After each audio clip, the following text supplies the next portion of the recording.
The Presidencies of the United States is a proud member of the Evergreen Podcast Network.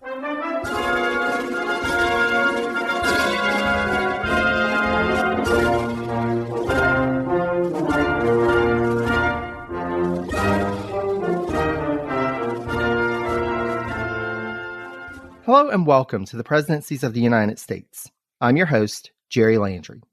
As this is an episode of our special series, A Seat at the Table, where we look at the life and legacy of a cabinet member, I have invited on a fellow podcaster to talk through this cabinet member's life, career, and legacy. And my guest today is Andy from the History of Africa podcast. Andy, thank you so much for being here. Thank you, Jerry. It's a pleasure to be here. My name is Andy. As Jerry just said, I'm the host of the History of Africa podcast. No points for guessing what we focus on there. It's the history of Africa. Generally, we bounce around from region to region and civilization to civilization. We've done seasons on Egypt, Aksum, and the Ashanti Empire. And we're moving into the Sokoto Jihad and the Merina Empire of Madagascar. So happy to be here. Nice. Well, so glad to have you here. And for those of you who haven't listened to the History of Africa podcast yet, highly recommend you do so. I will actually be sharing around the release of this episode information on my social media, and we'll also have it on the source notes for this episode. So please feel free to check that out. Highly recommend it. I've greatly enjoyed. I'm starting into season 2. I've listened to a couple of episodes here and there out of sequence, but been trying to go through systematically, and it has been great thus far. Great content and so much insight and perspective into these amazing cultures and civilizations. So glad to have you here, Andy. Let's go ahead and get started. So as per usual, Andy does not know who we are going to be talking about. So he is learning now that we are going to be talking about Albert Gallatin. Andy, do you happen to know anything about Albert Gallatin before we get started? Oh, yeah. I went to school with someone with that name. Oh, wow. No, I'm kidding. I have no idea who this is. I have no idea who this is. I was about to say, that would be a coincidence. So, no prior knowledge of Gallatin? Not even the slightest. I've never heard this name before. Alrighty, so we have quite a bit to discuss, so let's just go ahead and dive in. First of all, Albert Gallatin was born in Geneva, Switzerland. He was the second child of Jean and Sophie Albertine Rollaz Gallatin, and he was born on January 29th, 1761. Now, he came from a rather well-to-do family that had been established for generations in Geneva, with some of his ancestors having served as Lord Mayor of the city. So this was a prominent family that he was born into. He spent the early days of his life in the family's home at the corner of the Rue des Granges and the Rue du Cheval Blanc, described as an, quote, impressive 4-story stone structure that boasted wide windows and broad facades in each street. Gallatin's older sister, Suzanne, had what was described as, quote, an incurable nervous disability and required a good amount of care. Unfortunately for Gallatin, loss would come for him early on in life, as his father died in the summer of 1765. And so, with his mother Sophie struggling to take care of the 9-year-old Suzanne, as well as run her husband's watch business, it was decided that Albert should be cared for by Jean Gallatin's cousin and Sophie's close friend, Catherine Pictet. Now, Pictet was unmarried, so she was able to focus her attention on Albert, and he, in turn, saw her as the mother figure in his life. So definitely some transitions, early on in life, but he also grew up, well taken care of by this surrogate mother. Albert only saw his sister once more after their father's death, and Suzanne herself died by the time she was 20. Now, as described by Gallatin biographer Nicholas Dungan, quote, between Miss Pictet, his grandparents at Pragny, and a close-knit extended family, Albert lived a perfectly happy childhood. At the age of 12, Albert was enrolled in the Academy of Geneva, which was a boarding school, and it was described as, quote, the principal educational institution in Geneva. And it was during this time at this boarding school, again from Dungan, quote, Gallatin followed the curriculum of the Department of Philosophy, which included humanities and science. He read Latin and Greek literature and took courses in geography, history, French composition, elocution, mathematics, and physics. So some pretty heavy subject matter for somebody so young. Yeah, he's 12 at this point, right? Yes. So it's a bit more intense than pre-algebra. Just a little bit. But he wasn't just into the studies. He also forged friendships there with two folks in particular, Henri Serre and Jean Badolet, as well as others. But Badolet and Serre are significant in that the three began discussing a plan to leave Geneva to seek better prospects elsewhere. And so, here he's getting this great education and already starting to think about where he wants to go in the world. And he's already decided his future is not in Geneva. Now, upon graduation, Gallatin lived with Miss Pictet once more and tutored her nephew. But as there were few prospects in Geneva that appealed to him, he continued to develop his ideas on seeking other opportunities abroad. And finally, on April 1st, 1780, the 19-year-old Gallatin and his friend Serre left Geneva bound for the French port city of Nantes, some 370 miles away, without telling their families. So you can imagine what Miss Pictet, the Gallatins, and the Serre family thought of this. Yeah, I assume they had some pretty strong emotions on the matter. Yeah, they did at least have another friend tell them after they were gone, but yeah, they weren't best pleased about it. And so the Gallatins and Miss Pictet immediately picked up their pens and wrote to Albert expressing their concern for him and also that they were hurt that he left without telling them.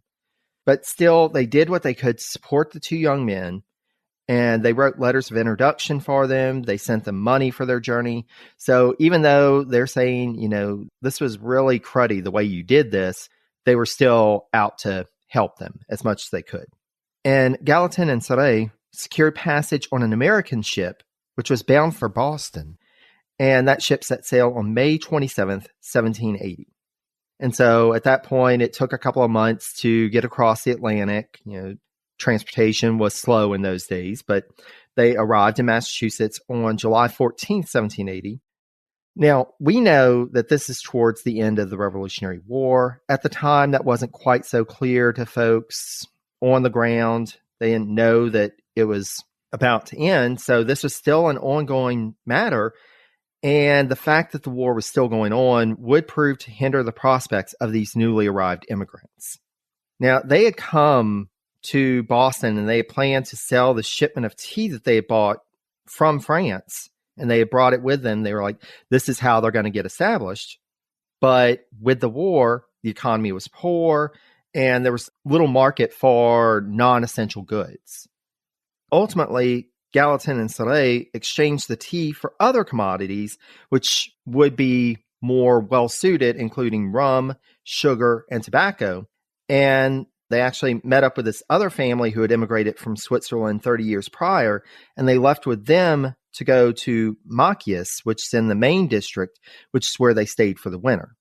Now, even though these goods were more in demand than tea was, there was still little market for their new goods in Machias. I mean, this was in the Maine district. It wasn't an urban area like Boston.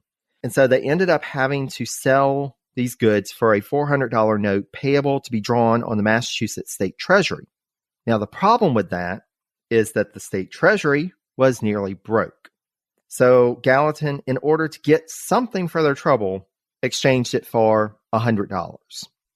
$100 did go a bit further in those days than it does now.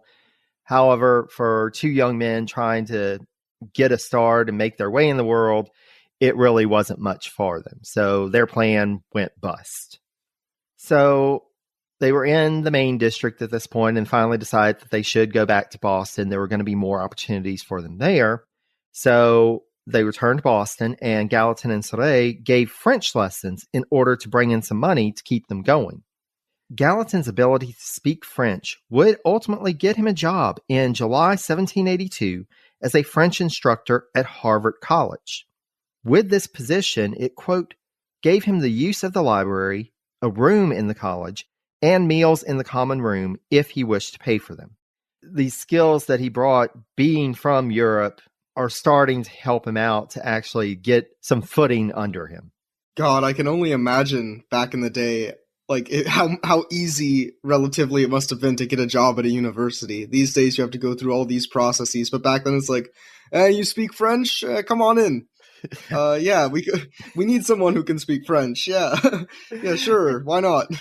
Yeah, we need an instructor. You'll do. You sound like you can speak French, right? I like to imagine that someone just sort of went in and made some vaguely French-sounding noises at some point. They were like, "Oh, you can speak French," and they were like, "Je comprends, sure can," and they were like, "Oh yeah, all right. That you're now the chair of the French department at Harvard." Oh ho ho! Exactly. But yeah, it is fascinating. It's just, here's this guy who just comes out of nowhere and, oh, you speak French. Oh, now you work at Harvard. Okay.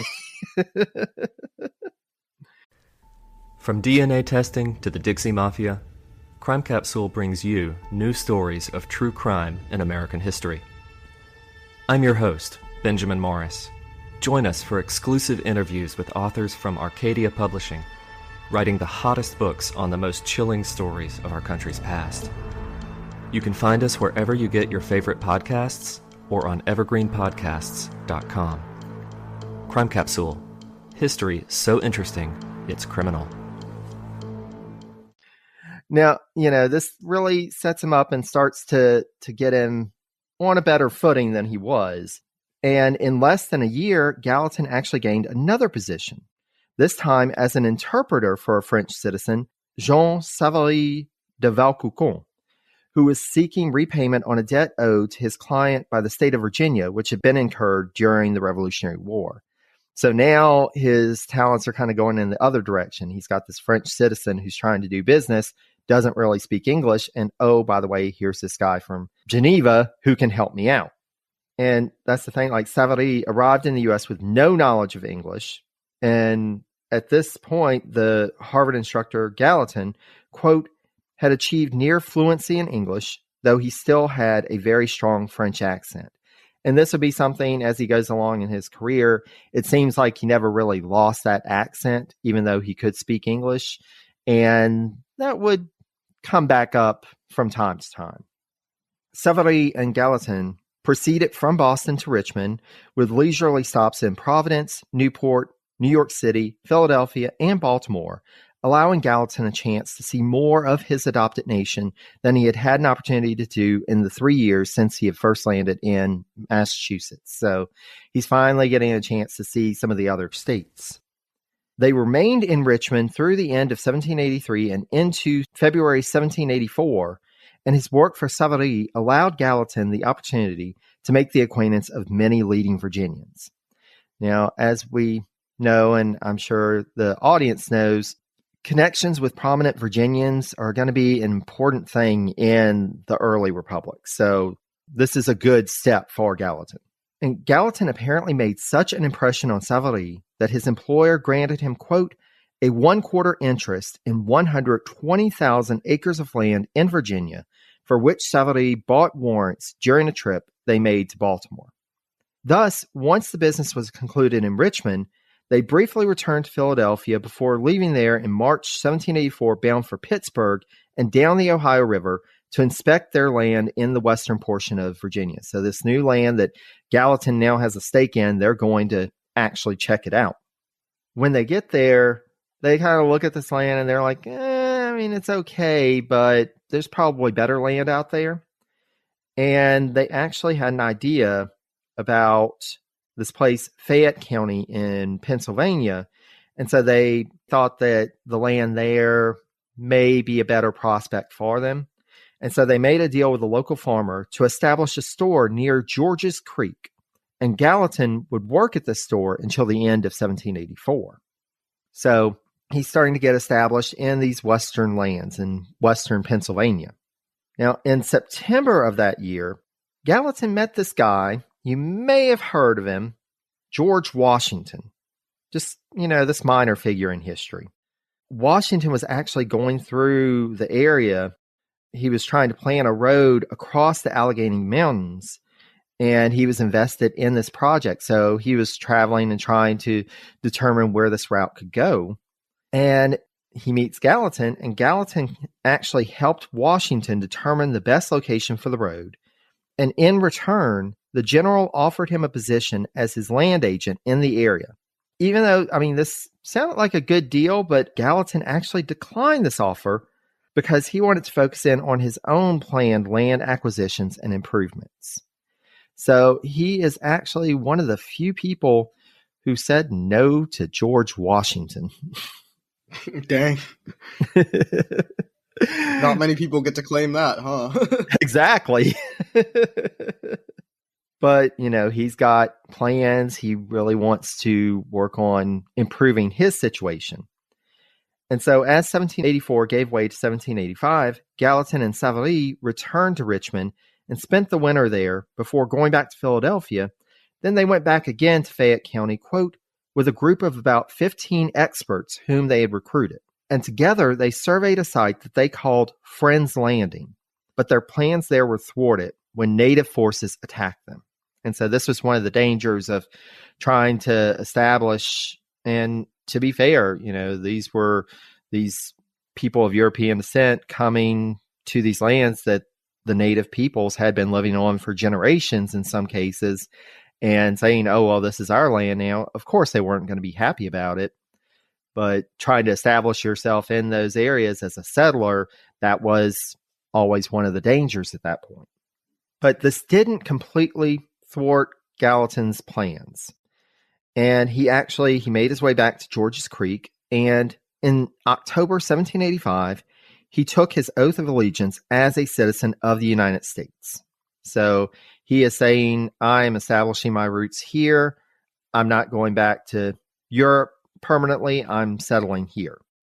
It's interesting because he actually was technically a citizen of the state of Virginia, because this was still under the Confederation government. So we really didn't have that federal structure that we would in a couple of years' time. They didn't know that at that point, but citizens were still citizens of a state rather than a national authority. So, but he is establishing himself as a citizen of this area. He is firmly attached to the United States now.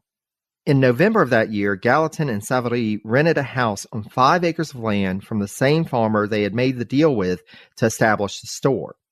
And so they're trying to get things going. They're trying to figure out, how to really get established. Gallatin actually had an ace up his sleeve, because at this point, Gallatin was counting down the days to his next birthday when he was set to gain access to his inheritance as he was turning 25. That was the stipulation. He would finally be able to access his inheritance. And since he came from a prominent family, he figured, oh, well, this was going to be a good shot in the arm for his finances.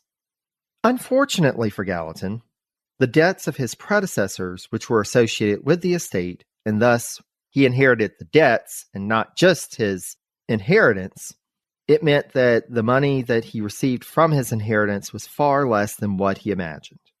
Ultimately, what had been $100,000 was down to only $20,000 after the debts were paid. And the only amount that he had quick access to was around $5,000. That's a lot less than he was expecting.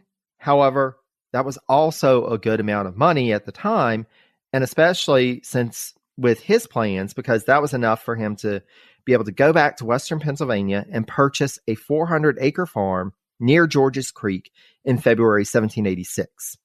He would name the farm Friendship Hill, and this would become kind of his established estate for quite a long time. So he's establishing Friendship Hill. He's establishing himself in Western Pennsylvania. And now that he's starting to get a firm footing under him, he was actually able to convince his old classmate, Jean Badelet, to immigrate from Geneva, and Badelet would settle near Gallatin's new home. So he still had that strong connection with his friend and was able to convince him to come over and be a part of this new life. However, that third friend, the other friend that he had actually come over with, Henri Salé, would not be joining them in the Friendship Hill area. Unfortunately, Surrey passed away in Jamaica in the summer of that year. But he at least has his other friend coming, and, seems like things are starting to work out for him.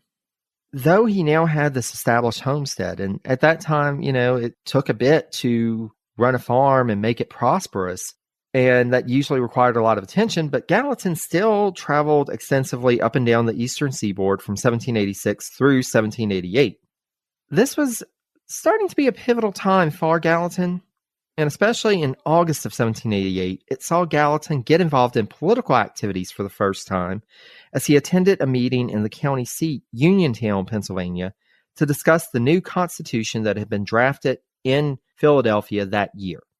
Now, at this meeting, delegates were chosen to go to a statewide meeting in Harrisburg to discuss possible amendments to the Constitution. And again, this is very early on in Gallatin's career, but he was actually chosen as one of the two delegates. And thus, he attended this meeting in the state capitol on September 3rd that, quote, adopted a petition to the Pennsylvania state legislature to call for a new convention to revise the Constitution while advising that the people of Pennsylvania should acquiesce in the organization of the federal government. So Pennsylvania would end up being the second state to ratify the Constitution, and Gallatin was a part of that effort. Fast forward a little bit, the requisite number of states ratify the Constitution, this new government's coming into effect, and Gallatin's starting to get some credentials as somebody involved in politics. But there's one other area of his life that, he's deciding around this time that he wants to work on, establishing a family. And during his trips to Richmond over the years, he had stayed at a boarding house run by Jane Battersby Allegray. And while he was at this boarding house, he noticed and took a liking to Jane's daughter, Sophie. And thus, Gallatin set out on March 12, 1789 for Richmond, where he wooed Sophie and asked for her hand in marriage.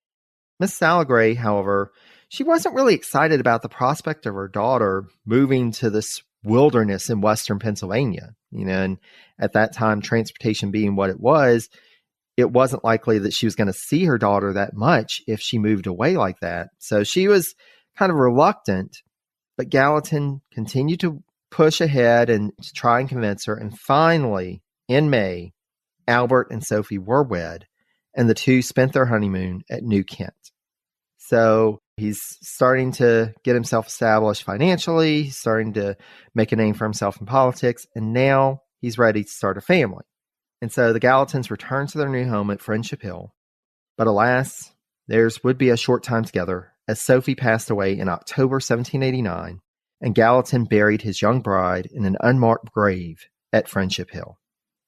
Though things were not so well in his personal life, in the latter part of 1789, Gallatin did continue his political rise, and he was elected as a delegate to the State Constitutional Convention that October. But this was around the time of Sophie's death, so he was, of course, late in arriving. But on December 7, 1789, he arrived in Philadelphia to join the proceedings already in progress.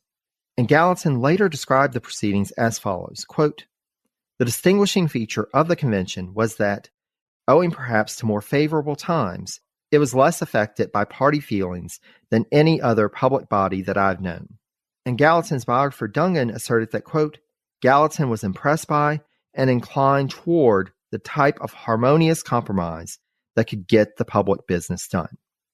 And so he had this experience with the state convention. And then in October of 1790, the voters of Fayette County chose Gallatin to represent them in the Pennsylvania State House of Representatives, and they would re-elect him to that body twice. Gallatin gave his later recollections of this time in his life as follows, quote, I acquired an extraordinary influence in that body, the more remarkable as I was always in a party minority. I was indebted for it to my great industry and to the facility with which I could understand and carry on the current business. And so, you see Gallatin not necessarily being in the best position, but at the same time being able to work with folks in the state legislature, being able to make those political wheels turn. So this is a really impactful experience for Gallatin, and he will need it in the years to come. Now, Dungan describes this period in Gallatin's political career as follows, quote, Gallatin's work in the Pennsylvania legislature presaged multiple elements of his future career. His specialization in finance, his insistence on reduction of the public debt and the repayment of all monies due, his preference for a central bank that safeguarded public funds from the whim of the legislature, his parliamentary role as secretary or scribe, his interest in education, and his belief in the importance of infrastructure, then known as internal improvements. Now, he would spend his 3 terms in the state legislature arguing in support of Western issues versus the more established and mercantile Eastern interests. And so he's really starting to establish himself, and really these themes are going to play out in Gallatin's future career, as we go along. Unfortunately, yet another personal setback and loss. In December 1792, he considered a return to Geneva because he received the news of the death of his grandfather and his aunt. But hearing from Miss Pictet about the upheaval raging across Western Europe in the wake of the French Revolution, he ultimately opted against this. This would actually work in Gallatin's favor because that meant that he was still in the U.S. when Pennsylvania political circles in early 1793 started talking about Gallatin for a new role. Senator William Maclay had only served 2 years in the U.S. Senate, but due to the draw for the 3 classes of senators, this meant that then as now, a third of the body was up for election every 2 years. And Maclay was one of those who he had drawn the short straw, and his term was only 2 years. And so his term was up in March of 1791. However, due to a deadlock over the decision over how his successor should be chosen, this seat had sat empty for 2 years. And in early 1793, finally, the political leaders in Pennsylvania came to a compromise, and the state legislature was set to elect a new senator. And so these leaders in the state legislature started thinking, they're like, this guy Gallatin has been making a name for himself. He's been pretty impressive. And so at a caucus meeting, Gallatin's name was put up for consideration. Gallatin was a bit more hesitant. He was like, there probably are some better people that you can choose from. And he was also concerned that he was not constitutionally eligible to be a U.S. Senator. According to the Constitution in Article 1, Section 3, quote, no person shall be a senator who shall not have been 9 years a citizen of the United States. Now, at this point, Gallatin had become a citizen in October 1785, which meant that he had only been a citizen for just over 7 years at this point.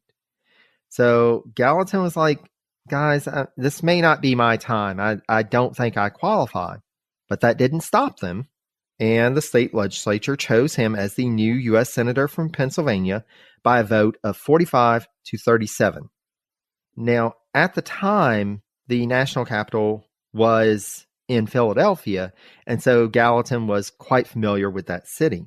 And he continued to work in the state legislature through the summer of 1793, and that was both in the larger body and in legislative committees. But he also engaged in some social activities around this time, both in Philadelphia and on a brief trip up the coast to Albany, New York. And it was around this time, while he was stopping over in New York City, that he was invited to the home of Commodore James Nicholson. And that's where he met Nicholson's 25-year-old daughter, Hannah. As described by Dungan, quote, Gallatin was smitten. From Hannah's standpoint, Gallatin constituted a very suitable match. 32 years old, he had been elected a U.S. Senator from the very same political persuasion as Hannah's eminent family. He was highly intelligent, if not especially handsome. He was gentle and sincere, even if dreamy and indolent. So it seems like a good match, and when Albert asked for Hannah's hand in marriage, they were soon engaged, but their wedding would be held off for a few months because Gallatin wanted to finish up his work in the state legislature, and he wanted to prepare to assume his seat in the Senate. Now, I said that this was the summer of 1793, and that may sound familiar to some regular listeners of the podcast because that is the summer of the Great Yellow Fever epidemic in Philadelphia. and Gallatin would remain in that city until the state legislature adjourned on September 2nd. And he traveled to New York City, and he was planning on going to Friendship Hill from there, but he soon found himself ill with yellow fever. And to prevent him from being, quote, quarantined with other infected persons in temporary hospitals set up on one of the islands in New York Harbor, Colonel Nicholson, his soon-to-be father-in-law, brought Gallatin into his home and arranged for his care during his recovery. And so, yellow fever was raging and so many people were infected. Gallatin was one of those folks, but thankfully, Gallatin did recover from this. And when he recovered, he and Hannah decided to push up the date of their wedding, and so they were wed on November 11th. And so this is a key point in Gallatin's life. He's about to become a U.S. Senator. He's now found a new wife. He's ready to really start a new chapter in his life. And on December 2nd, Gallatin did assume his seat in the U.S. Senate when it convened in Philadelphia. Unfortunately, and Gallatin had tried to tell him, his swearing in was also accompanied by the reading of a petition from, quote, 19 citizens of York County in eastern Pennsylvania who, quote, objected to Gallatin's election as senator on the ground that he had not been a citizen for 9 years at the time he was elected. Now, as the 19 who signed the petition were all Federalists and Gallatin was a Democratic Republican, it was clear that there was a political motivation to this action. But nevertheless, the Senate did have to consider this question, and the position was referred to a committee composed of Federalist senators. So you can imagine how that went. Not well, I assume. Yeah, no, not well for Gallatin, because it did not take them long. On December 31st, they reported back to the full Senate, confirming Gallatin's ineligibility for office. Wah, wah. I know, right? And I assume that's the end of his entire career, and right? Oh, yeah. Clearly yeah. This is the end of the Democratic Republican Party. He's never going to get another opportunity. He did nothing else. And it didn't even end his Senate career at this point, because it did not immediately lead to Gallatin's removal from office, because the Senate as a whole had to vote on a motion. And Gallatin decided, you know what? I know this is coming, but I'm not just going to sit here and warm the seat. He was a U.S. Senator, by heaven, and he intended to act as one. And so on January 8th, 1794, Gallatin, quote, introduced a motion in the Senate in keeping with his views on sound financial management, calling for detailed reports in 4 broad categories for every year since 1789. 1, outstanding domestic debt divided into 6 categories. 2, domestic debt that had been redeemed, again under specific categories. 3, foreign debt, similarly broken down into categories. And 4, actual receipts and expenditures for each branch of the government, the comparison of expenditures to appropriations, and a statement of the balances remaining in each Treasury account. Not asking for much, is he? Yeah, that doesn't seem like an especially crazy request. I mean, and at this point, Alexander Hamilton was still Secretary of the Treasury, so, I mean, he could probably whip that out in a couple of days. Yeah.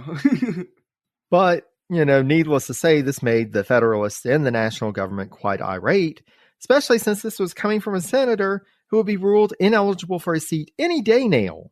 But Gallatin was actually successful in getting this bill pushed through, and it was adopted by the Senate on January 20th. I mean, you got to give him marks for gumption here. I mean, and it worked out, so. Yeah. So, I said Hamilton was still Secretary of the Treasury, and he decided to dismiss this call. And he wrote a letter to the President of the Senate on February 22nd, citing the difficulty of compiling such reports due to strains put on the department's bandwidth due to regular business, coupled with they were still recovering from the disruptions of the yellow fever epidemic, and he also cited pressing foreign affair concerns. He couldn't stop himself, however, from noting that such reports should not be demanded of the Treasury Secretary, quote, unless the officer was understood to have forfeited his title to a reasonable and common degree of confidence. So basically, Hamilton was saying, not only do I not have time and my people don't have time to pull all this together, you should only be doing this if you think that I'm doing something wrong. So is that what you're saying? Yeah, he's pushing back and kind of offering up this other challenge. And, you can imagine that Gallatin probably would have responded to that if the shoe didn't drop. And unfortunately, that was February 22nd. And a few days later, on February 28th, the Senate, by a vote of 14 to 12, voted Gallatin out of the legislative body. Now, as it turns out, Gallatin's fellow senator from Pennsylvania, Robert Morris, who was a Federalist, he had previously pledged to remain neutral on the question, but Morris ultimately cast a vote against Gallatin, despite the fact that a senator who would have voted in Gallatin's favor, Benjamin Hawkins of North Carolina, had to leave Philadelphia prior to the vote.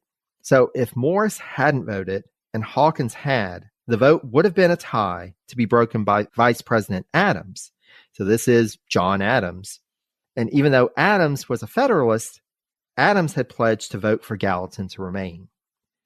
So even though there was a sense that, Gallatin was going to be voted out, it came pretty close to him not being voted out if things had worked out a little differently. But it didn't.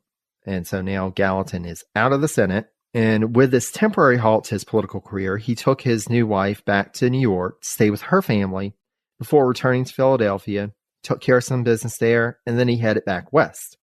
Now, remember, Gallatin still had that land in Virginia. And in a rather ironic twist, when he was ready to sell that land, the buyer was none other than Senator Robert Morris, his former colleague who had turned on him. I imagine, and don't know for certain, Gallatin probably would have preferred to sell it to somebody else, but Morris was apparently the only taker for the sale. So he's like, begrudgingly, yeah, just give me your money. We're not going to do any chit chat. Let's just move on. Yeah, it must have been a pretty awkward business dealing, right? Like, yeah. Hey, sorry I just screwed over your political career. Can I have your land now? Yeah, how about we up the price a little bit? I think you owe me. But with that done, business kind of settled. Albert and Hannah then set out for Friendship Hill in early May 1794. Again, longtime listeners of the podcast, early May 1794 may sound like a familiar time because this was the time the Whiskey Rebellion was stirring up. And though Fayette County chose to abide by the federal law which placed an excise tax on whiskey, other counties in the region did not, and instead rose up in insurrection. Now, Gallatin was in favor of abiding by the law and said as such in public meetings, which put him at risk for reprisal. And indeed, he attended one meeting in Brownsville on August 28th that was particularly tense, and Dungan asserts that, quote, Gallatin's life was very much in danger. Thankfully for Gallatin and anybody who was in support of the federal government, the situation would settle because President Washington and Treasury Secretary Hamilton led a force of 13,000 into the region, and this insurrection quickly dissipated. Meanwhile, Gallatin's retirement from public life proved to be a short one because in October 1794, he was elected to not one, but two offices. Fayette County elected him back to his old seat in the Pennsylvania State Legislature at the same time as the Western Congressional District elected him to the U.S. House of Representatives. And this was a body for which he was constitutionally eligible to serve. So he's being elected to two offices at the same time, but instead of picking one or the other, Gallatin decided, I'll assume both. And so the state legislature met in January 1795, and so he served in that body until the U.S. House of Representatives reconvened in December. So he's like, this isn't an either or, this is a yes and. I'm assuming both seats. I was going to ask, how can you even do that like that? Someone must have been like, hey, wait a minute. And that's one thing to learn about Gallatin. where there's a will, Gallatin will find a way. And that was the loophole. The session of the state legislature started earlier, so he'd serve in there until it was time to resign from that seat and join the other one. So unfortunately, even though this was a time, he's back on the political rise again, he did receive some sad news from Geneva. First, of course, the French Revolution, continued unrest, but more personally, he received the news that Miss Pictet, the woman who had been the mother figure in his life, had fallen ill and passed away. So this is a time, things are changing for Gallatin, and it really does feel like, things are starting to move on. He's growing more mature. He's growing into this political career. And it really does seem like December 7th, when he assumed that seat in the U.S. House of Representatives, Gallatin's life was firmly on this new tack, this new path. Because when Gallatin entered the House, it was in the latter part of the Washington presidency, and this was a time that divisions between the factions were becoming quite stark.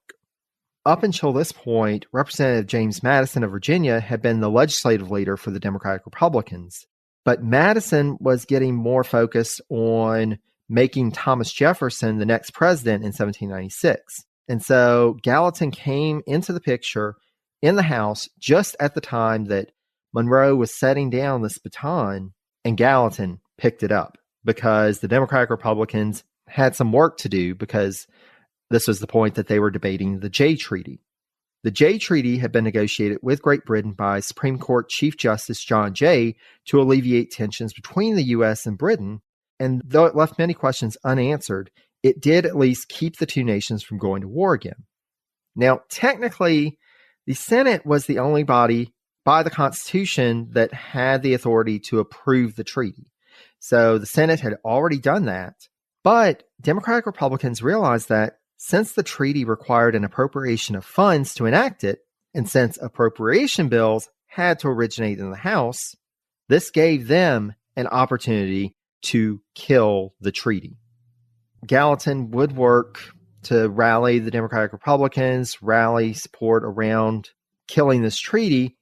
Ultimately, this appropriations bill would pass by a narrow margin, and the treaty would go into effect. But this really established Gallatin as the incoming floor leader for the Democratic Republicans. So he's really in this new phase of his career. He is now this established floor leader, and they've got a presidential election coming up. And so Gallatin, as part of this election effort, he completed work on a study of the American economic system, which was published as a sketch of the finances of the United States.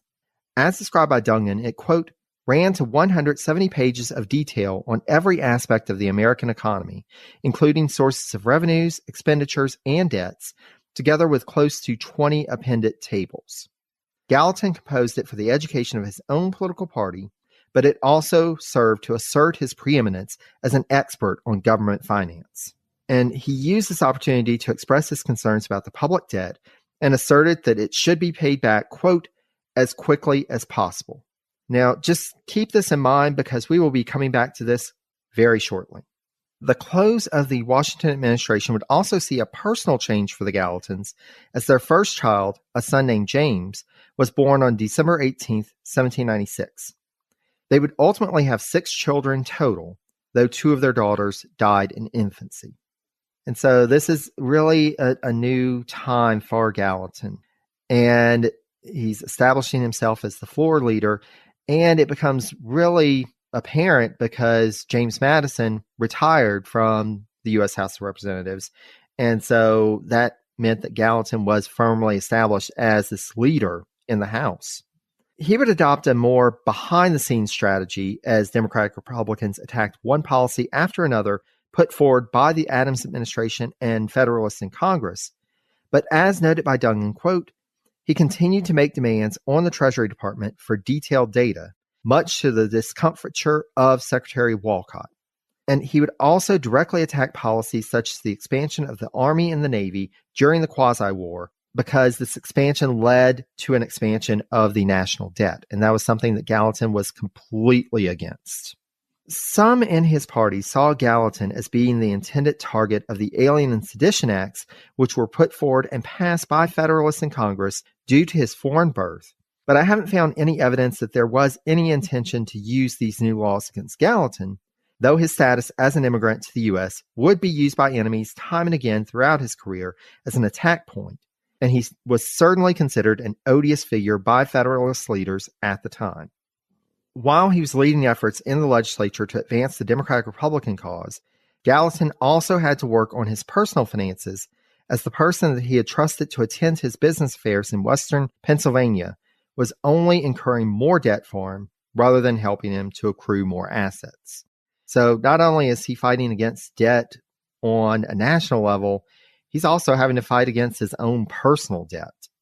Now, the 1800 election would find Gallatin having to lean ever more into this role as a party leader, because despite the victory of the Democratic-Republican ticket in the presidential campaign, because at the time the electoral votes were not designated between candidates for president and vice president, but rather all the electoral votes were in a common pool, Thomas Jefferson and Aaron Burr ended up with the same number of electoral votes, and thus the election was thrown into the House of Representatives to resolve. So Gallatin, as the Democratic-Republican leader and as somebody who was affiliated with Jefferson and Madison, he worked feverishly on Jefferson's behalf, and finally, in February 1801, after 36 ballots, Jefferson was chosen as the third president of the United States. Now, in turn, when Jefferson began pulling together his cabinet, he had only one person in mind to assume the post of Secretary of the Treasury. And in this case, it really wasn't a matter of quid pro quo because Gallatin had led the support efforts for him in the House. It was that Jefferson genuinely respected that Gallatin was the undisputed expert amongst the Democratic Republicans of the nation's finances. Gallatin really was the party's answer to Alexander Hamilton. This was the guy that you wanted as Secretary of the Treasury. The problem with this, however, would be how to get Gallatin confirmed, because Federalists not only didn't like Gallatin, they were also still stinging from the loss of the presidency to Jefferson. And so they saw this as an opportunity that they may be able to get some revenge on Gallatin and Jefferson and the Democratic Republicans in general. Again, where there's a will, Gallatin somehow finds a way, because Jefferson realized, so there is a Secretary of the Treasury in place, and at this point, it's Samuel Dexter. He was the last Secretary of the Treasury under John Adams. And so Jefferson asked Dexter to stay on a bit longer as the Treasury Secretary, and he waited until the Senate was out of session, and then Dexter could resign, and Jefferson could appoint Gallatin in a recess appointment. And so that was his way of getting around putting his name up for nomination and having the Senate vote on it. Because with this recess appointment, that would give them time, because with the recess happening, I think it went into recess beginning of April, end of March, early April, the Senate wouldn't come back in session until the end of the year. And so at that point, Gallatin would have already been Secretary of the Treasury for quite a bit. And the Senate would have a hard time with somebody who was doing well at the job and who had been at the job for months at a time to say, no, he's not going to be Secretary of the Treasury. So that was their way of kind of getting around that, finding a loophole to get Gallatin in office. Even though Gallatin technically wasn't Secretary of the Treasury at the time that Jefferson was inaugurated, he was still in Washington, D.C. around that time and conferred with the new president and some of his soon-to-be colleagues in the administration, trying to help them to get up to speed before traveling back to Friendship Hill to tend to personal matters and to get his family ready to travel to the nation's capital for the duration.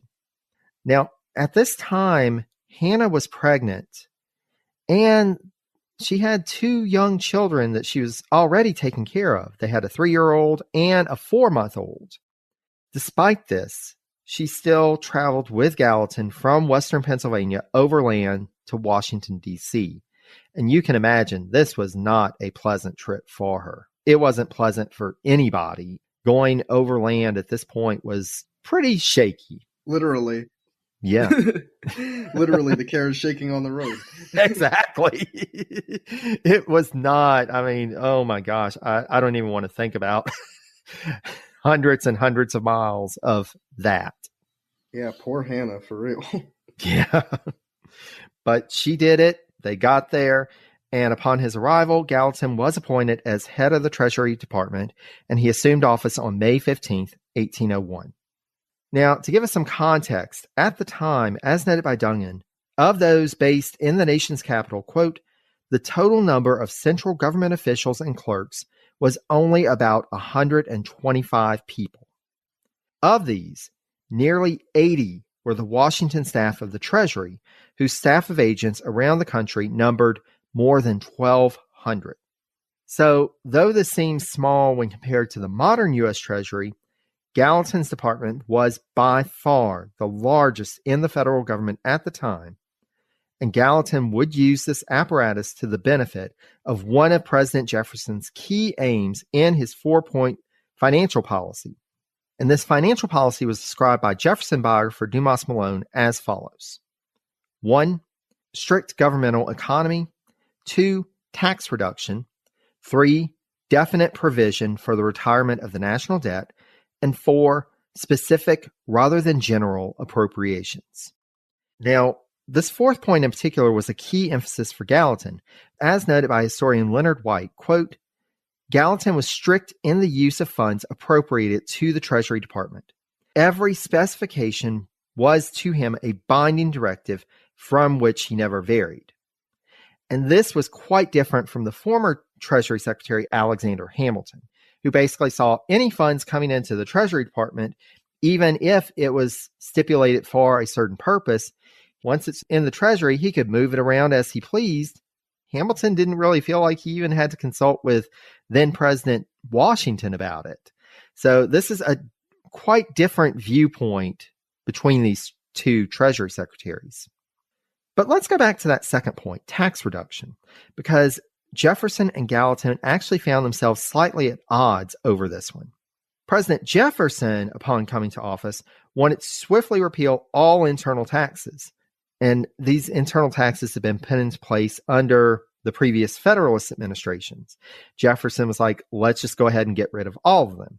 Now, while this move would be highly popular, and we even see it in the modern day when people talk tax breaks, the public generally likes that. So that would have been of political benefit to the Democratic Republicans, but Secretary Gallatin argued against the immediate repeal, likely in order to have time to plan out a full fiscal policy, which would ensure that enough funds would be available to the government to pay off the national debt. So Gallatin was like, okay, let's hold off until we really get a plan in place and make sure that we have what we need to pay off the national debt. Still, as noted by Malone, Gallatin understood, quote, that unless taxes were reduced by this administration, they never would be. And he recognized practical advantages in getting rid of all the internal taxes at one time, since the collection of a part of them would be disproportionately expensive. Another caveat about this financial policy that they were putting together, going ahead and removing internal taxes, paying off the national debt, being more responsible, fiscally responsible. Gallatin understood that this financial policy was predicated on the United States remaining at peace with other nations. And to help to ensure that, Gallatin did not hesitate to exert influence on the two departments that would be called on during wartime, which is the War and Navy departments, to ensure that the forces at their disposal were only large enough for national defense, not to take an offensive stance against other nations. So Gallatin was like, okay, I know we need an army and a navy, but do we really need a big one? What is the bare minimum that we need for national defense? Keywords, national defense. Now, this was an easy enough prospect for the War Department because the Secretary of War, Henry Dearborn, who we discussed in a previous episode, was on board with shrinking the size of the Army. The Navy, however, would be a tougher sell because one of the early decisions of the new president and his cabinet was to send a squadron to North Africa following the declaration of war by Tripoli against the United States. To give us some background here, basically there were 4 city-states. They were nearly autonomous on the North African coast. They've been dubbed the Barbary states. And these had been a problem for decades, not just for the United States, but for European nations, as their governments demanded tribute to ensure that the merchant ships of each respective nation engaged in the lucrative Mediterranean trade were not attacked. Now, during the Washington administration, treaties had been negotiated with each of these states to pay tribute in exchange for this guarantee of protection. But in February 1801, the Pasha of Tripoli, Yusuf Karamanli, had repudiated this agreement that was reached with the United States and demanded an even greater tribute.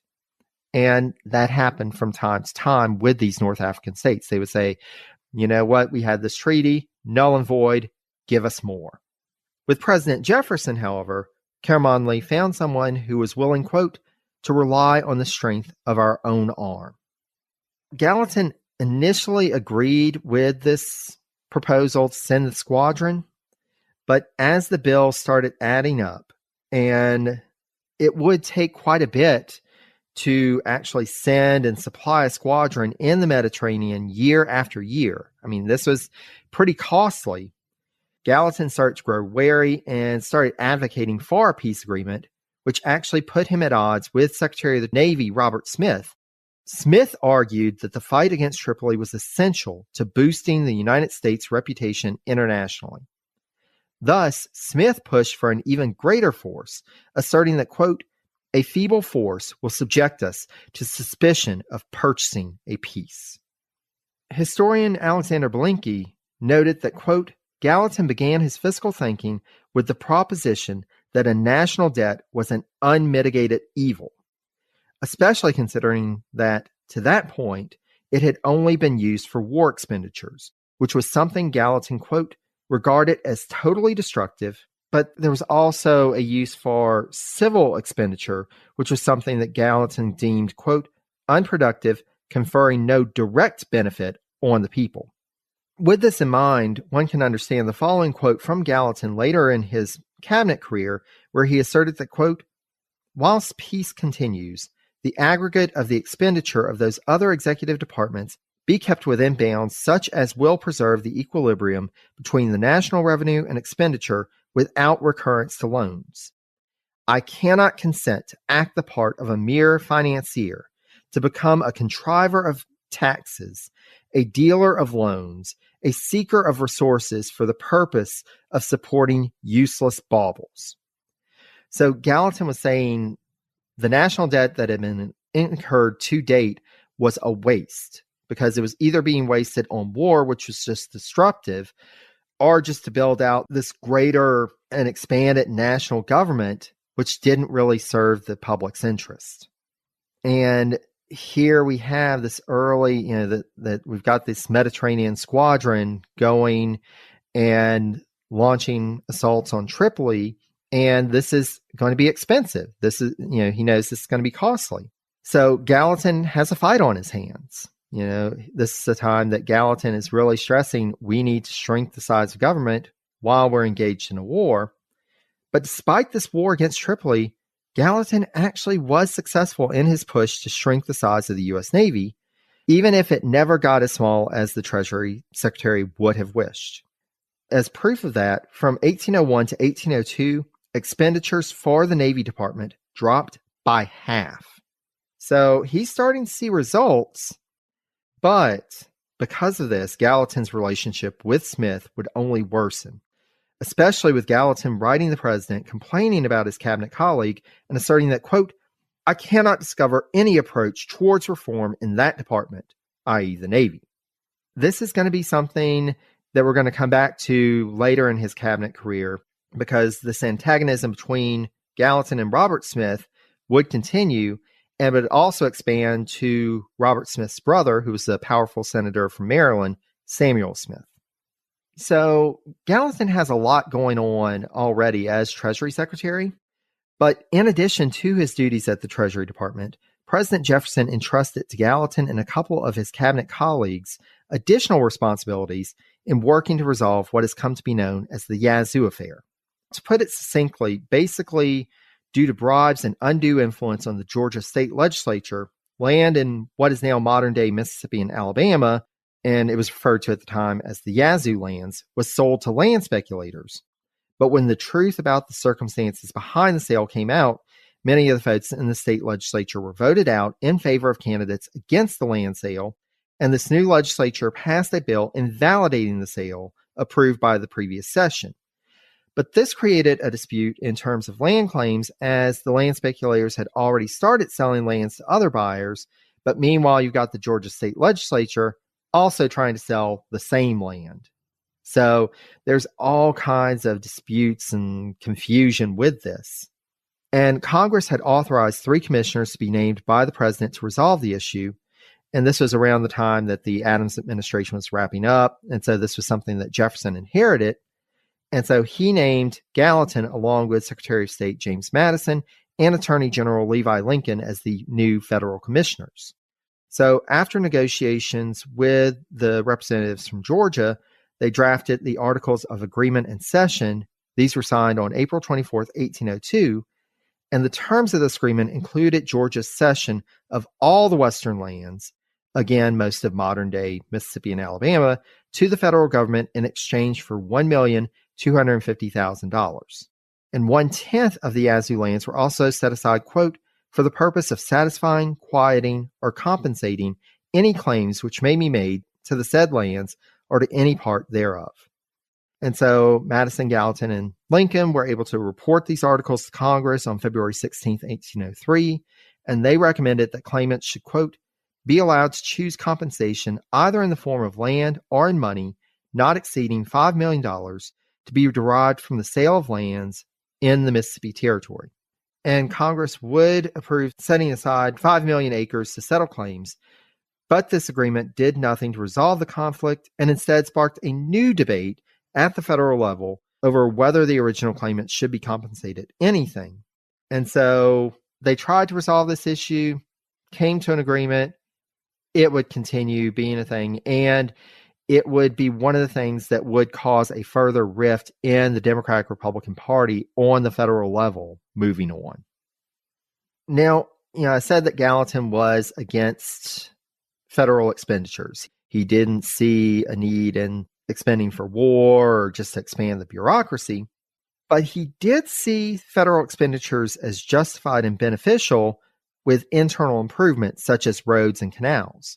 Thus, Secretary Gallatin supported a scheme to have 1/10 of the proceeds from land sales in Ohio go towards the construction of roads to connect the area that would become a state in 1803 to the eastern states. Now, Gallatin pushed for 1/10. Congress bumped it down to 1/20, but these funds would ultimately be used to build the road that became known as either the Cumberland Road or the National Road. So Gallatin was instrumental in making this happen.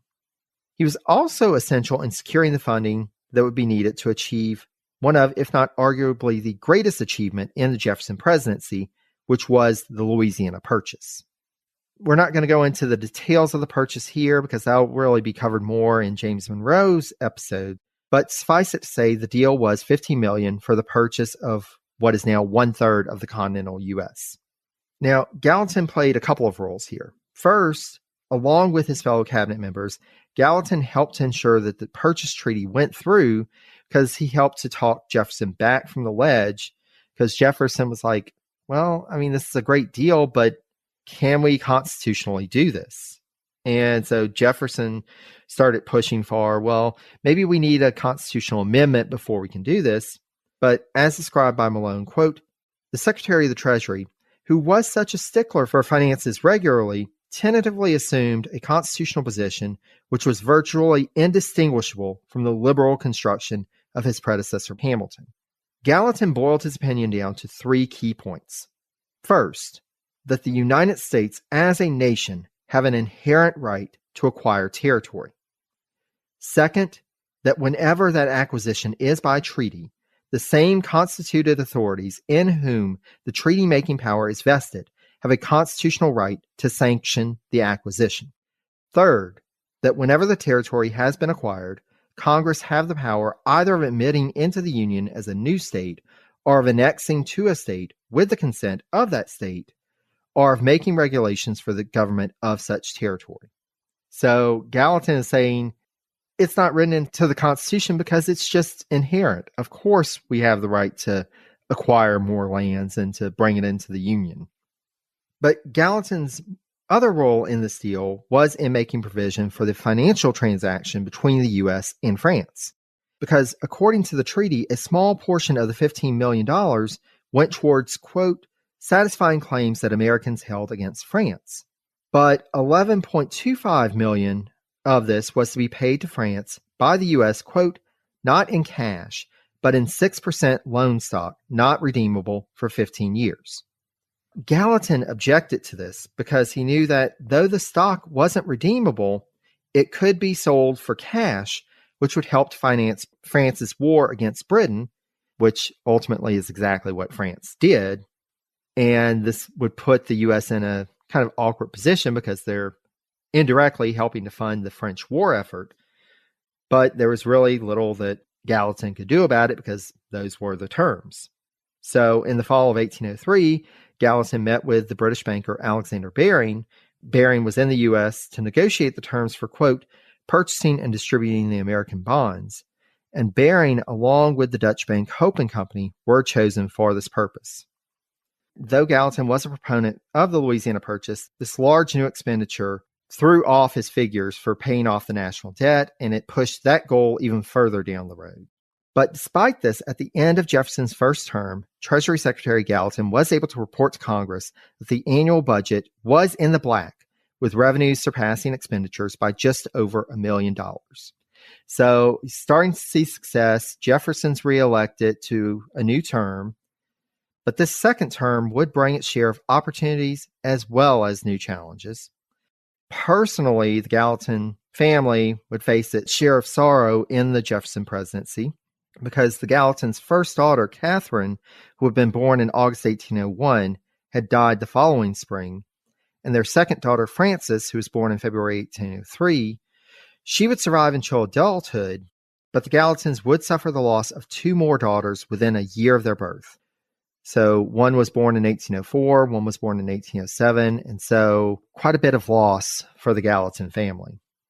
Though he was diligent and hardworking in his role at the Treasury and often remained at his desk long hours, Gallatin also enjoyed the opportunity that his role presented, quote, in receiving distinguished visitors. So here we have Gallatin, this key role in the Jefferson presidency, but President Jefferson and Gallatin would have a few points of difference, and one was their views on the Bank of the United States. Gallatin, even as he was ascending the ranks in the Democratic-Republican faction, had defended the Bank of the United States, while Jefferson remained bitterly opposed to the institution. And in addition to defending the bank within the administration, Gallatin had even ensured that a branch was opened in New Orleans over the president's objections. Now, unfortunately, the governor of the Orleans Territory, William C.C. Claiborne, undermined Gallatin's efforts by authorizing another bank, the Louisiana Bank, which would compete with the Bank of the United States branch in the strong but still limited market of New Orleans. But Gallatin's greatest responsibility and greatest threat in the second term would prove to be the Embargo Act. This act was a landmark point of the Jefferson presidency that was necessitated by the growing tensions between the U.S. and Britain as the first decade of the 19th century went on, and would actually also be one opposed by Gallatin. As noted by Dungan, quote, Gallatin opposed the embargo for both domestic and international reasons. He believed it would have no taming effect on Britain at all and would produce precisely the damage to the American economy that in actuality came to pass. As we've seen in the narrative series, Gallatin was right. This was awful. It was an unmitigated disaster for both the administration and the nation. Further, it proved to be detrimental to Gallatin's financial plans for the nation, because total exports for the U.S. had reached an all-time high of $108 million in 1807. That high dropped to $22.4 million in 1808. Even worse was the drop in imports from $138.5 million in 1807 to $57 million in 1808, which meant that tariff revenue from imports, which was the key income for the federal government at the time, fell from a peak of 17 million to 7.7 million. So trade is going down, money coming into the federal government is going down, and worse, enforcing the embargo meant that national expenditures outside of paying down the national debt climbed from 4.9 million in 1807 to 7.5 million in 1809. So this not only curtailed the government's ability to pay back the national debt, which was one of Gallatin's key focus areas, but as described by Blinky, put, quote, the Treasury almost overnight in a worse position than it had been in since 1789. So this is just, it's a bad time for the Treasury Department, and it's a bad time for Gallatin. And starting in 1809, the federal government started to run a deficit. Though Gallatin would try to keep a rein on federal expenditures, and revenues would tick back up following the embargo's repeal in March 1809, due to not only continued but increasing tensions with Britain and France in subsequent years, government revenues would remain down from where they should be to get the Treasury back in the black. We'll expand on that a bit more in a minute, but let's discuss the transition from the Jefferson presidency to the Madison presidency. So Madison coming in, he wanted Gallatin, he had worked well with him, and he actually wanted to transition him to the State Department, which was the role that Madison was vacating. But Gallatin had made some powerful enemies over the years, including those Smith brothers that we had discussed earlier, the Secretary of the Navy and his brother, the Senator. So Senator Smith and other prominent Democratic-Republican leaders, they opposed Gallatin for numerous reasons, including but not limited to his foreign birth. They were like, we can't trust this guy. He's not one of us. He's foreign. He's one of those Europeans. Thus, when it became clear that Gallatin's confirmation as Secretary of State was iffy in the Senate, President Madison had to consider an alternative, and he turned to Robert Smith to move over to the State Department. Now, this really would do little to placate Senator Smith and the folks that were starting to oppose the administration in Congress, but we'll talk more about that in Robert Smith's episode. But just know that Robert Smith got the role at the State Department that Gallatin really wanted, and Gallatin, since he was already at the Treasury Department, just remained in that role. But this put Gallatin in a very embarrassing position. He had been denied this post that he had really wanted, and one of his political enemies was now in a position which was starting to be seen at the time as a stepping stone to the presidency. And Gallatin really had to wonder at his effectiveness now. He's got the key legislative leaders from his own faction in opposition to him. Things aren't going well in the Treasury. And so he admitted that he was considering leaving the cabinet. But former President Jefferson worked to convince him to stay, writing in October 1809 that, quote, it would be indeed a great public calamity were it to fix you in the purpose which you seem to think possible. I consider the fortunes of our republic as depending in an eminent degree on the extinguishment of the public debt before we engage in any war.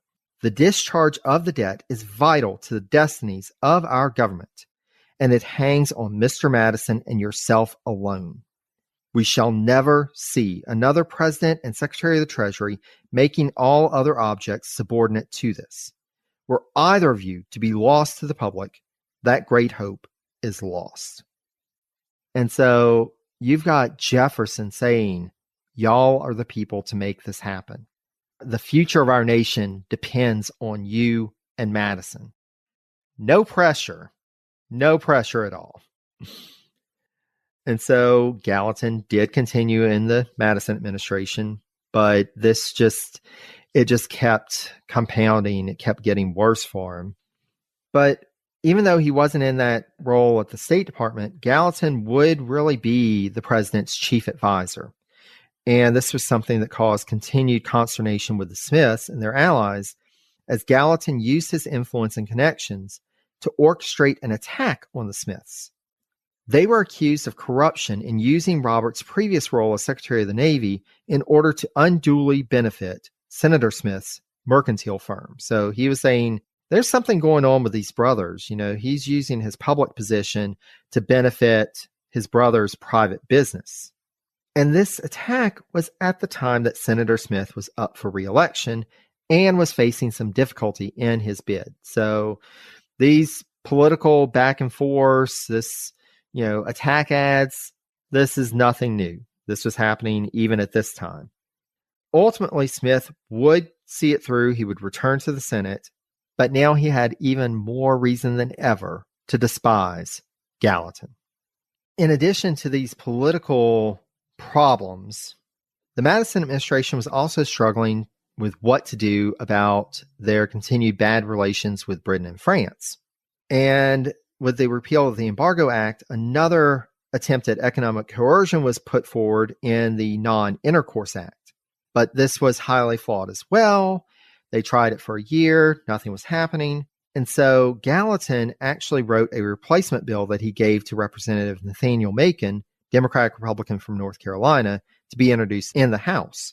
Now, this bill, which was dubbed Macon's Bill Number 1, was, as described by Dungan, quote, a short-term diplomatic negotiation ploy wherein harsh restrictions would have been implemented against British and French shipping, with the caveat that the president was empowered to lift them if either nation removed their own trade restrictions against the U.S. Had it been passed when it was put forward in mid-December 1809, it would have expired just a few months later on March 4th, 1810. This bill didn't make it through, but then Gallatin tried again with another bill, and this one would be known as Macon's Bill Number 2. Rather than imposing restrictions on the front end, this bill kind of approached it from another angle. Once a deal was reached with either Britain or France, the president would be empowered to impose non-intercourse on the other nation. And so this was seen as a carrot. So let's make a deal, and then I will put in restrictions on your enemy. This bill was passed on May 1st, 1810. Unfortunately for Madison and Gallatin, this didn't work out quite as well as they would have hoped, because French Emperor Napoleon used this opportunity and instructed his foreign minister, the Duc de Cador, to send a letter to U.S. Minister to France Armstrong, alluding to exempting American shipping from decrees he had issued if they imposed, quote, prohibitions on British commerce if the British didn't repeal their orders in council. So Napoleon was basically saying, I would consider doing exactly what you want if you agree to go ahead and impose these restrictions. And when word reached Madison about this through unofficial channels, he actually kind of jumped the gun a bit. He didn't wait for an official report from Armstrong and instead just issued a proclamation accepting Napoleon's order at face value. Oh, well, Napoleon's saying that he's going to lift these restrictions. He's going to give us what we want. Let's go ahead and impose non-intercourse on Britain if the British government didn't repeal their own orders by February 1811. Now, Napoleon pulled this trick with the U.S. and others over the years. He had no intention of doing this. Instead, and he had no intention of helping American commerce either, because he stepped up the sale of American ships that had been seized by the French, with the proceeds going into his treasury. This was a classic Napoleon move. Make people think that you're going to do something, and then completely stab them in the back and still get what you want. And Armstrong, the U.S. Minister to France at the time, he realized this was exactly what was happening, and his government was just giving in to Napoleon. And he finally said, forget it, I'm done, I'm going home. Though the months went by with neither the British repealing their orders nor proof arriving that Napoleon was rescinding his decrees against American shipping, and this put President Madison between a rock and a hard place. He ultimately did issue a proclamation ending legal trade between the U.S. and Great Britain, and this set the nations on the path of war. So things are just not looking good for Madison, for Gallatin, and then Gallatin finds himself enveloped in another political debate, this one over the renewal of the charter of the Bank of the United States. Now, as I said earlier, Secretary Gallatin had recognized it as, quote, a convenient instrument for managing the nation's fiscal concerns. And so he was supporting the recharter of the bank. And he actually had other Democratic Republicans that joined him in this. But the anti-bank faction saw the bank's creation in 1791 as, quote, a constitutional mistake that needed to be rectified, and this anti-bank faction ultimately prevailed. The House rejected recharter in January 1811 by one vote, and on February 20th, 1811, Vice President George Clinton cast the tie-breaking vote rejecting recharter in the Senate.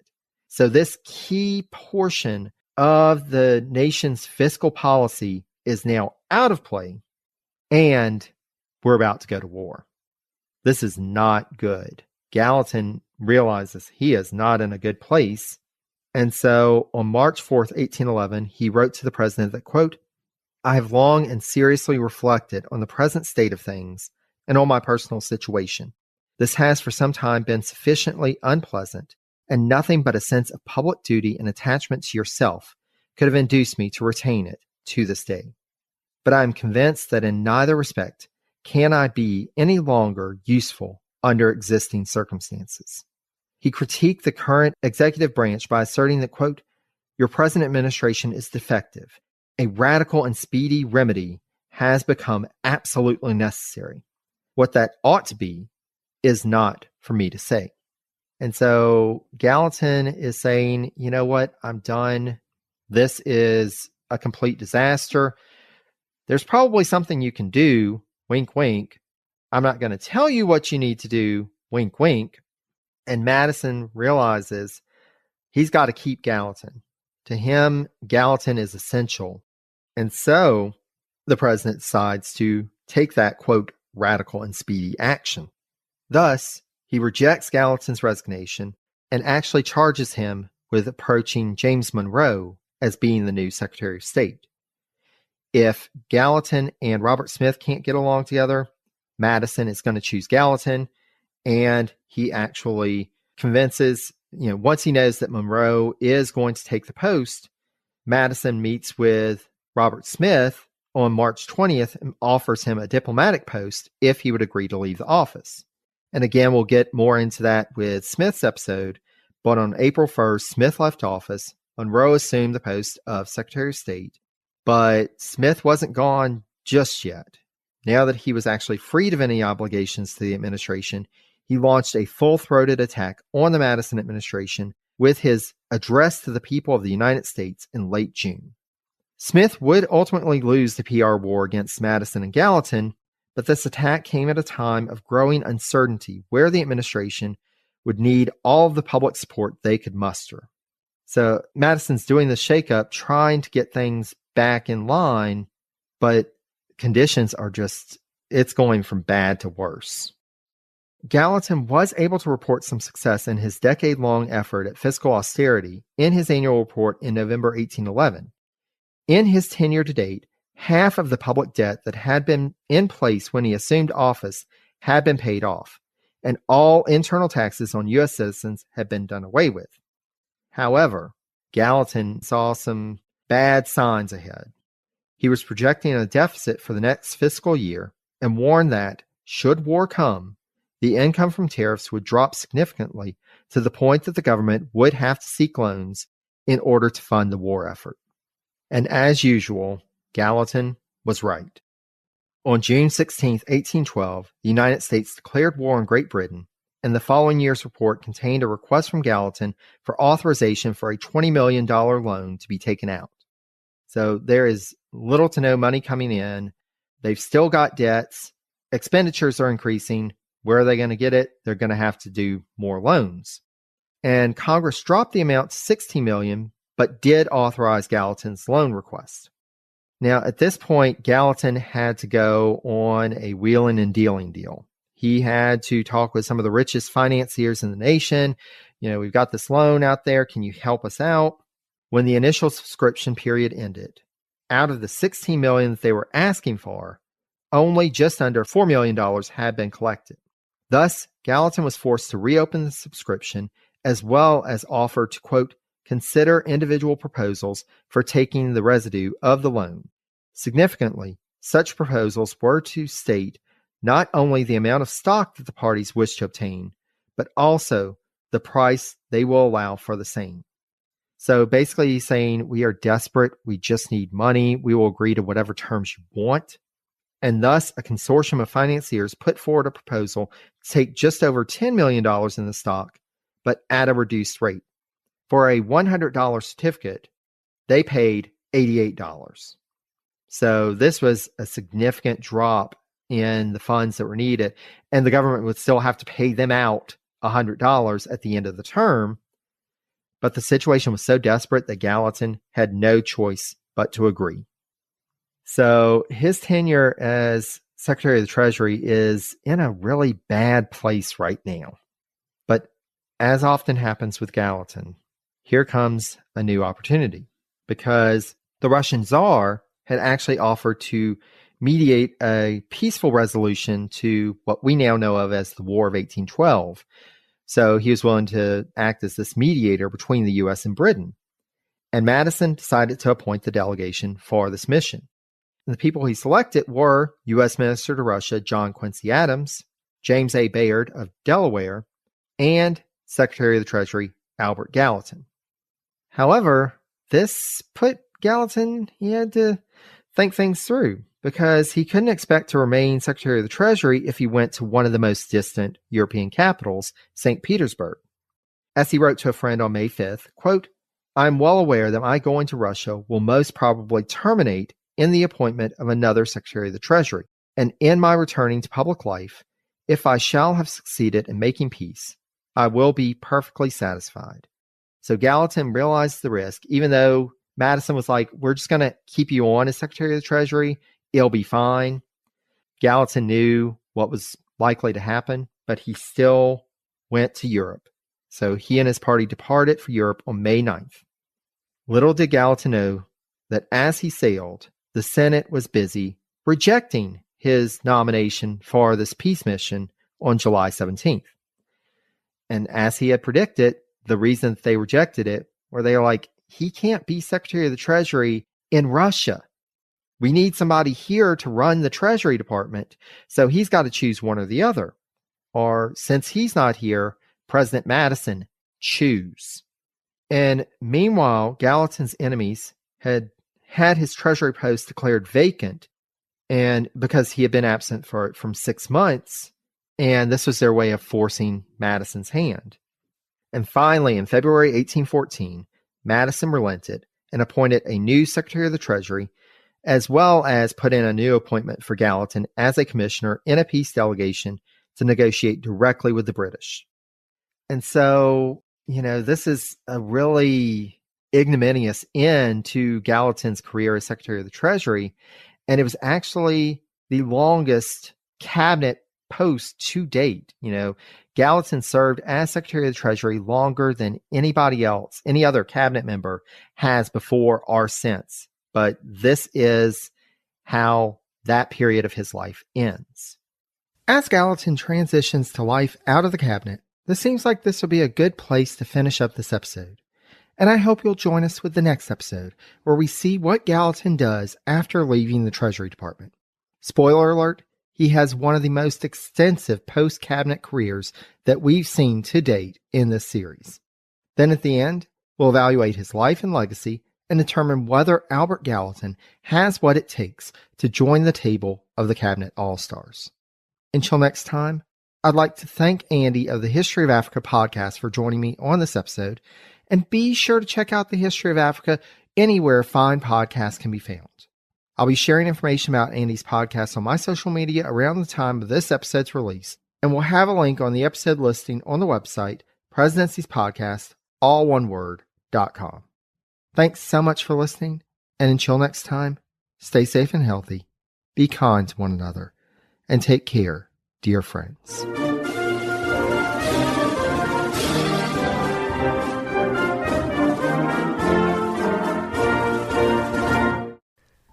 From DNA testing to the Dixie Mafia, Crime Capsule brings you new stories of true crime in American history. I'm your host, Benjamin Morris.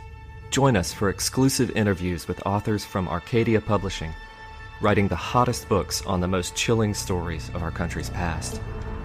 You can find us wherever you get your favorite podcasts or on evergreenpodcasts.com. Crime Capsule. History so interesting, it's criminal.